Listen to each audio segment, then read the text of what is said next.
Hello everyone, welcome back. ఇక్కడ మీరు చూస్తున్నారు day in my life and ఇది ఎర్లీ మార్నింగ్ అనమాట. హాట్ వాటర్ తీసుకున్నాక నెక్స్ట్ కొంచెం గ్యాప్ ఇచ్చేసి ఇక్కడ బుల్లెట్ కాఫీ ప్రిపరేషన్ అనమాట ఇక్కడ జరిగేది.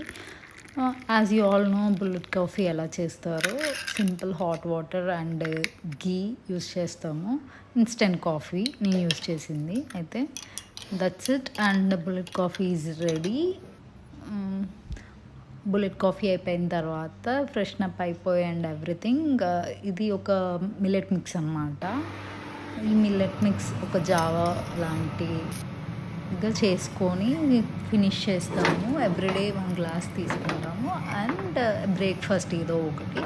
ఆ రోజు మా బ్రేక్ఫాస్ట్ ఏంటంటే ఈ బన్ దోశ టైప్ అనమాట. నెక్స్ట్ ఇది ఫినిష్ అయిపోయాక లంచ్లో చూస్తున్నారు కదా, అది మా లంచ్ ప్లేట్. ఇక్కడ ఈవినింగ్ మా బేబీ ఒక చిన్న పార్క్ లాంటిది ఏదో ఉంటుంది ఇక్కడ, సో అక్కడ తీసుకెళ్తున్నాను తనని. షీ వాజ్ లిటరలీ ఎంజాయింగ్ అనమాట తీసుకెళ్తున్నందుకు. అండ్ అక్కడ ఏముండదు, దాన్ని పార్క్ అనాలో దానికి ఏమన్నా అనాలో నాకైతే తెలియదు. అక్కడ ఏముండవు, లిటరలీ ఒక జిమ్ ఎక్విప్మెంట్ 2-3 ఉంటాయి.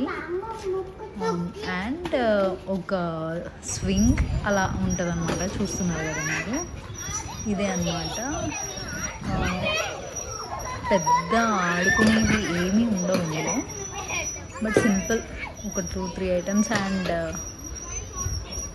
ఒక జిమ్ ఎక్విప్మెంట్. ఇంకా అక్కడి నుంచి వచ్చేసాక ఇక్కడ మా బేబీ కీరా కావాలంటే దెన్ షీఈస్ ఎంజాయింగ్ ద కీరా literally. And after finishing it నేనేం చేద్దాం అనుకుంటున్నాను అంటే డిన్నర్ ప్రిపరేషన్స్ చేద్దామని అనుకుంటున్నాను. తను అది ఫినిష్ చేసాక అండ్ నాకు ఈలోగా గుర్తొచ్చింది ఏంటంటే నేను క్లోత్స్ ఫోల్డ్ చేయలేదు ఆ రోజు. సో ఫస్ట్ ఆ వర్క్ కంప్లీట్ చేసుకున్నాక డిన్నర్ ప్రిపరేషన్ వెళ్దామనేసి ఐఎమ్ ఫినిషింగ్ ద వర్క్ అనమాట.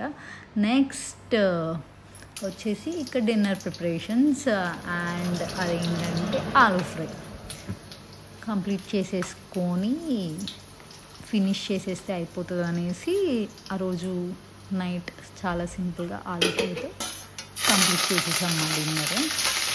బిగ్గెస్ట్ సర్ప్రైజ్ ఏంటంటే నేను ఇక్కడ మా హస్బెండ్కి ఇష్టమని ఆలూ ఫ్రై చేసుకుంటే తను వచ్చేటప్పుడు నా కోసం ఏం తెచ్చారంటే సర్ప్రైజ్గా పిజ్జా తెచ్చారు. నేను పిజ్జా ఎంజాయ్ చేశాను, తను ఆలూ ఫ్రై ఎంజాయ్ చేశారు. That's all for the day. Thank you for watching. Please do like, share.